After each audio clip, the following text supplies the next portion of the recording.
Kitab Yesaya.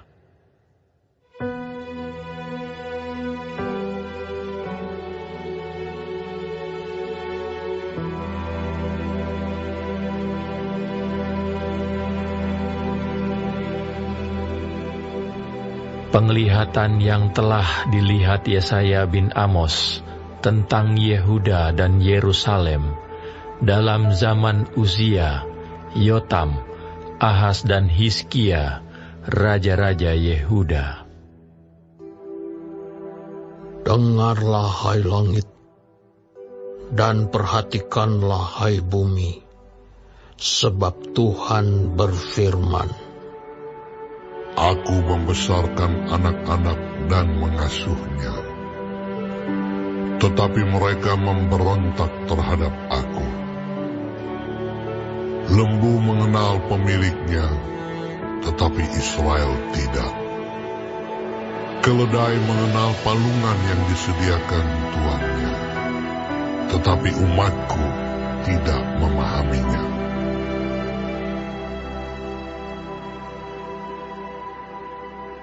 Celakalah bangsa yang berdosa, kaum yang syarat dengan kesalahan, keturunan yang jahat-jahat, anak-anak yang berlaku buruk.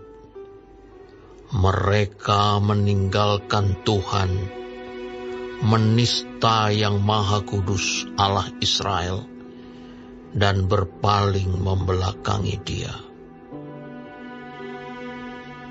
Di mana kamu mau dipukul lagi, kamu yang bertambah murtad, seluruh kepala sakit, dan seluruh hati lemah lesu. Dari telapak kaki sampai kepala tidak ada yang sehat. Bengkak dan bilur dan luka baru. Tidak dipijit dan tidak dibalut dan tidak ditaruh minyak. Negerimu menjadi sunyi sepi, kota-kotamu habis terbakar. Di depan matamu orang-orang asing memakan hasil dari tanahmu.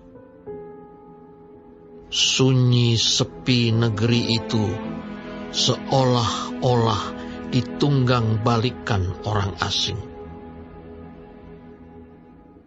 Putri Sion tertinggal sendirian seperti pondok di kebun anggur, seperti gubuk di kebun mentimun, dan seperti kota yang terkepung.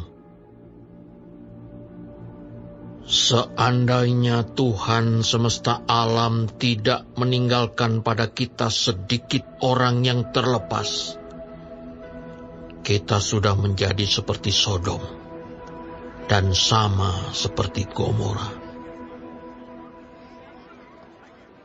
Dengarlah firman Tuhan, hai pemimpin-pemimpin, manusia Sodom. Perhatikanlah pengajaran Allah kita, hai rakyat, manusia Gomora. Untuk apa itu korbanmu yang banyak-banyak? Firman Tuhan, Aku sudah jemu akan korban-korban bakaran berupa domba jantan, dan akan lemak dari anak lembu gemukan. Darah lembu jantan, dan domba-domba dan kambing jantan tidak kusukai. Apabila kamu datang untuk menghadap di hadiratku, siapakah yang menuntut itu daripadamu? Bahwa kamu menginjak-injak pelataran bait suciku. Jangan lagi membawa persembahanmu yang tidak sungguh, sebab baunya adalah kejijikan bagiku.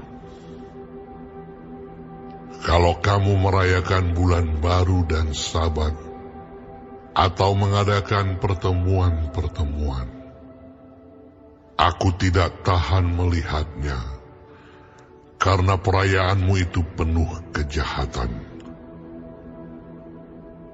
perayaan-perayaan bulan barumu, dan pertemuan-pertemuanmu yang tetap, aku benci melihatnya. Semuanya itu menjadi beban bagiku.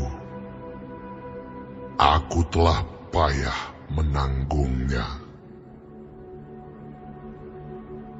Apabila kamu menadahkan tanganmu untuk berdoa, aku akan memalingkan mukaku.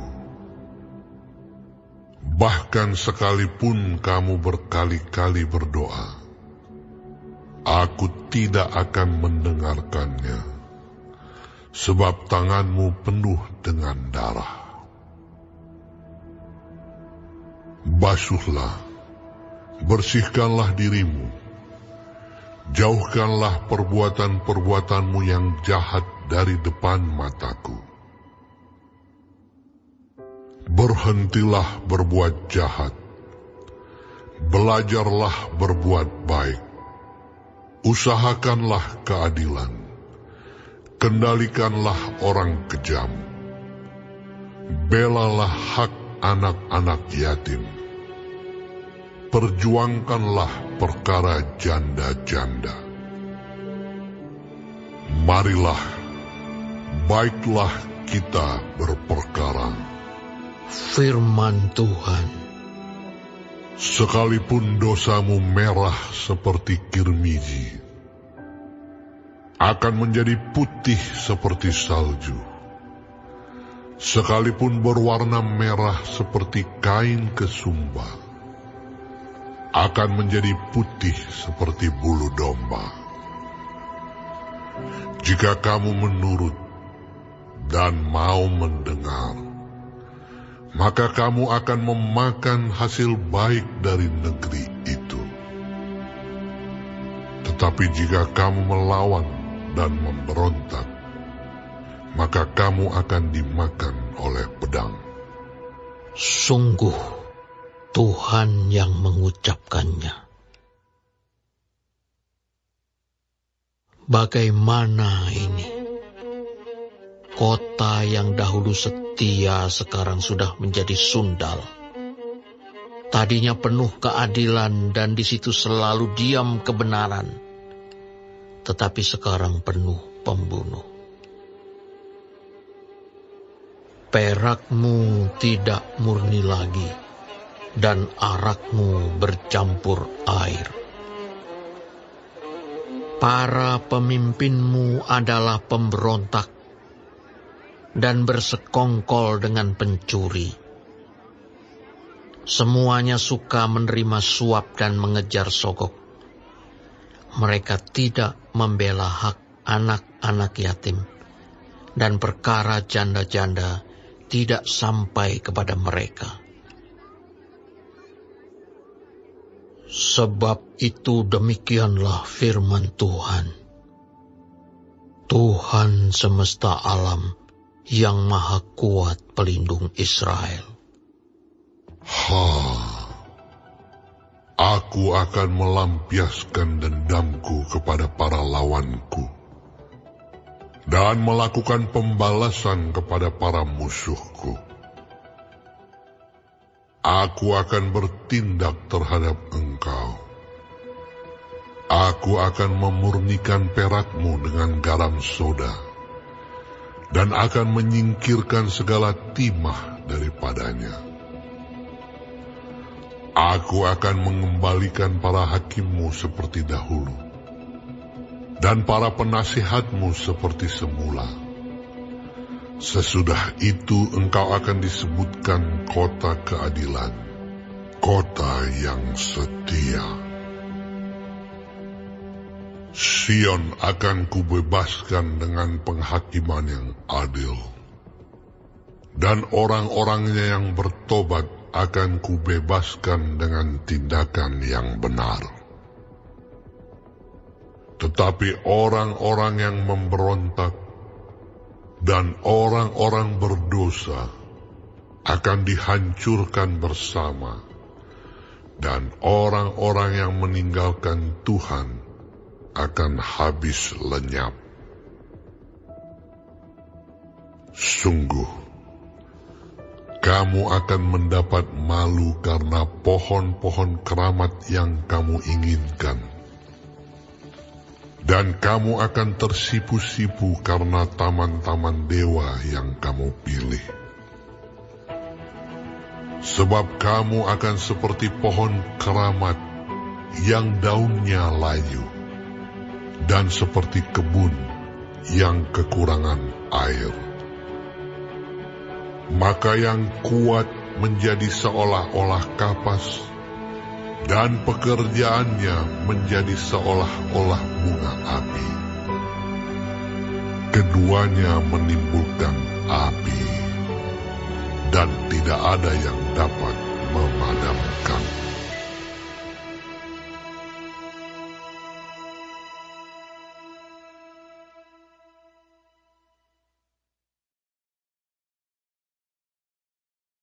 Shalom saudara-saudaraku yang terkasih di dalam Tuhan Yesus. Puji Tuhan, kita masih diberi kesempatan hidup hari ini dan mempelajari firman Tuhan dari Yesaya pasal 1.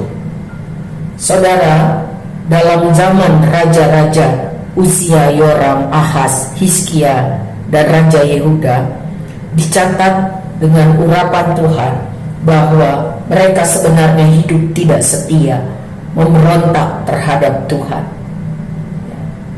Israel dan Yehuda hidup bebal dalam dosa, penuh kesalahan, karakternya jahat, kelakuannya sangat buruk karena selalu memberontak terhadap Tuhan, menista Tuhan, menjauhkan diri dari Tuhan. Bangsa ini terus-menerus membantah terhadap kehendak Tuhan, tambah hari tambah murtad. Sudah dihajar, didisiplin oleh Tuhan melalui banyak kesulitan, tapi tetap tidak mau bertobat, terus memberontak. Padahal dicatat dari kepala sampai telapak kaki digambarkan semuanya sudah sakit, bengkak, luka. Jadi sudah sulit keadaan mereka. Negeri mereka sudah runtuh, terlantar, sunyi, sepi, habis terbakar, dirusak, dirampas oleh orang-orang asing. Sehingga Yerusalem terkepung tidak berdaya. Dicatat seandainya Tuhan yang Maha Kuasa tidak bertindak untuk menyelamatkan segelintir orang, maka bangsa itu pasti sudah musnah, sama seperti Sodom dan Gomora. Tapi mereka tidak mau bertobat.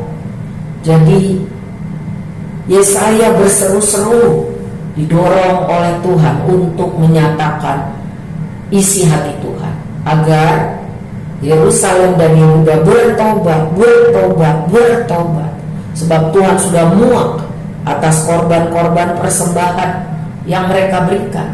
Mereka masih beribadah tapi tidak berharga di mata Tuhan. Tuhan berkata, hentikan, apa gunanya kamu beribadah tapi tidak mau hidup dalam pertobatan.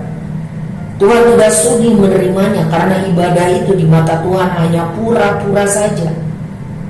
Sia-sia, percuma. Tuhan tidak mau mendengarkan doa-doamu. Aku tidak peduli. Karena orang-orang Yehuda, Yerusalem banyak membunuh orang-orang yang tidak bersalah, jahat kepada sesamanya manusia. Tuhan bilang, bertobat dengan sungguh, jangan berbuat dosa lagi. Tinggalkan cara hidupmu yang jahat. Belajar buat yang baik, buat yang adil, jujur.